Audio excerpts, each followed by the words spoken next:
from the university, there was crazy professors that were just trying to solve these difficult problems. But after 2003, people really felt that that was an interesting thing, an interesting topic for research. I would like to show you a couple of pictures or videos about my own participation in the DARPA challenges. My group participated in all the 3 challenges, again starting from 2004. I actually, for that, I just had a video. I don't have a video. I just had a picture because our vehicle was not really running smooth. But for the other 2 challenges in 2005, we actually reached the end of the race with Terramax. And in 2007, we qualified for the race, and we didn't reach the end at that time.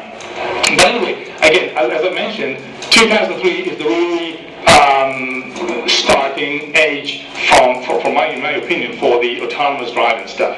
But after that, DARPA didn't really organize the other challenges and races like those that I mentioned. And it was only the entrepreneurism of different groups worldwide that started different challenges and challenging the system in different ways. And I have a couple of pictures here to show you that there has been different groups around the world working on different topics.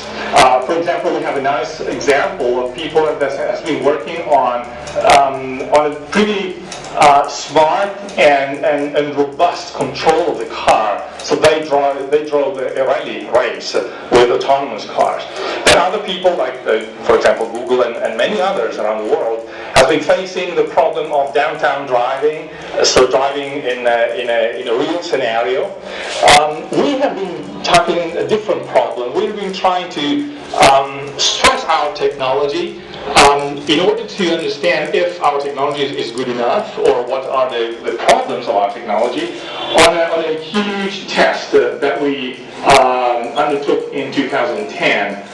So we drove all the way from Italy to China with our vehicles, and we tried to see what was going to happen with our technology along this 3 months trip. So this is exactly what I would like to focus on today. So I will start with just giving you some ideas and sharing with you what we are doing right now in our laboratory in Parma. Again, we're a small laboratory. We're not GM, we're not Ford, we're not Google.